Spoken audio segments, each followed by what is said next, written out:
You cannot commingle with them. It can't be done without tragic results.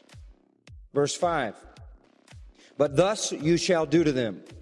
You shall tear down their altars and smash their sacred pillars and hew down their asherim. That's places and pieces of their worship. And burn their graven images with fire. Interesting.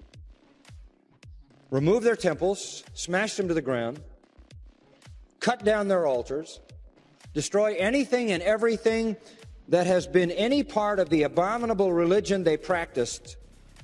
You must do that. It's like getting rid of a deadly virus. You have to kill it at every location. You have to wipe out every vestige of it because the risk of spiritual contamination is so high.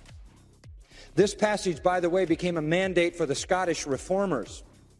I've been reading a lot lately about John Knox. We think of John Knox, of course, as the great preacher who really was the driving force in the founding of Scottish Presbyterianism. And to this day, when you preach in Scotland, the pulpit in the Church of Scotland is called the John Knox pulpit. We think of John Knox as a great reformer, a great preacher of the gospel. He was a very aggressive man, almost a warring man. John Knox assaulted false religion with a vengeance. In fact, the Scottish Reformers went after all the edifices, all of the buildings that remained of the terrible Romish cult. And they smashed them all, much to the dismay of the lovers of architecture, who were trying to preserve the architectural images. But the maxim of John Knox was right. John Knox said, pull down the nests and the birds will disappear. Well, here you have a very similar situation. This particular people of God, the nation Israel, into the land of God, are given this direct mandate from God. I hasten to add, I don't think we can go around smashing the buildings of false religions without such a divine mandate. And as well-intentioned as the Scottish Reformers may have been, they might have overstepped their bounds. But certainly there's no question about it here in Deuteronomy, and there's no question about the intent of the Scottish Reformers to preserve the influence, preserve their people from the influence of false religion. It's all around us, and we need to come and be separate from it. God gives the reason in verse 6. For you are a holy people to the Lord your God. The word holy means separate, sanctified, set apart. You are a holy people to the Lord your God. The Lord your God has chosen you to be a people for his own possession out of all the peoples who are on the face of the earth. You are separate from them. He called you out. You are his own possession. You belong to no other person and no other deity. And so, very early in God's redemptive revelation, it becomes abundantly clear that the people of God are to make sure they have no alliances and no covenants and no interchange with false religion. Taking it from a collective perspective there in Deuteronomy 7 to a personal one, turn to Daniel chapter 1. And here we look not at a group of people so much as individuals. We meet 4 young men. Familiar to us and to anyone who knows the stories of the Bible are Daniel and his 3 friends, Mishael, Hananiah, and Azariah, that being their Jewish names. We find here a very similar situation. Daniel 1, verse 1.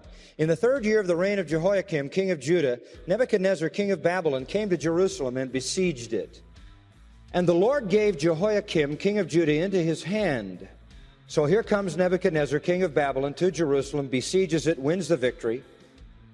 And some of the vessels of the house of God he takes, brought them to the land of Shinar, the land of Babylon, to the house of his God, and brought the vessels into the treasury of his God. So they plundered the temple full of all kinds of gold and hauled it all back to Babylon and put it in the temple of his own deity. He didn't have any trouble mingling deities. He didn't have any trouble mingling worship. As we noted in our studies earlier on this same subject, God has a lot of trouble with that. You don't take an idol into the temple of God, and you don't take God into an idol temple, as we saw in the case of 1 Samuel 4 through 6 and the case of Ezekiel chapter 8. But obviously Nebuchadnezzar didn't have a problem with that. He had many gods, and throwing more vessels from another deity into the temple wouldn't make a difference. So there is the plundering of Jerusalem. In this particular situation, there was an initial deportation. That is, they took people captive, Jewish people captive, back to the land of Babylon. They wanted to maintain the land of Israel as a vassal state. They wanted Israel to be productive economically, and so they wanted to leave some people there who could continue to function in the land so that it could increase the wealth and prosperity of Babylon, working in their behalf. The first deportation is described in verses 3 and 4. The king ordered Ashpenaz, the chief of his officials, to bring in some of the sons of Israel.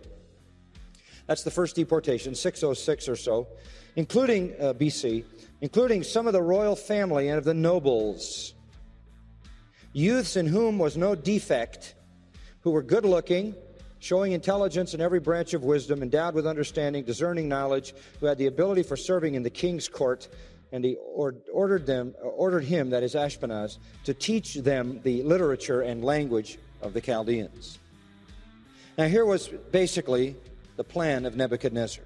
He attacked Jerusalem. Problem was, his first shot, 606, he got word that Nabopolassar, his father, had died. And so right at the very beginning of his campaign, he had to go back to Babylon because of the death of his father. Treks like that were not easy, and it was a major move. When he went back, he had to change his plan. Not having time to set up his own government there, he decided to leave the Jewish king Jehoiakim in power, but basically to strip him of everybody around him and of any hope for future power. And so he took some of the royal family and some of the nobles. No doubt they were hostages. He probably threatened Jehoiakim if he didn't do what he wanted him to do, he'd kill his own family and his own nobles. And he had taken the best of them, described in verse 4, the best looking, the smartest, the most wise, the most discerning, who had the kind of ability that could be used in the highest levels of government in that land. He didn't have time, as I said, to set up his own operation in Judah, so he wanted leverage against the king so that the king would do what he wanted him to do. But he also had another plan in mind. He took the elite leaders of the nation, all the young men who were gifted and capable, and he took them in order that he might brainwash them in Chaldean culture, because he needed somebody to administer Jewish affairs. Now he's got a pile of Jewish people being deported out of Israel into his own land. There's 3 deportations going to take place, the last one in 586 BC. 3 major deportation of Jewish people. These Jewish people could constitute a reactionary, revolutionary terrorist group in the middle of Babylon if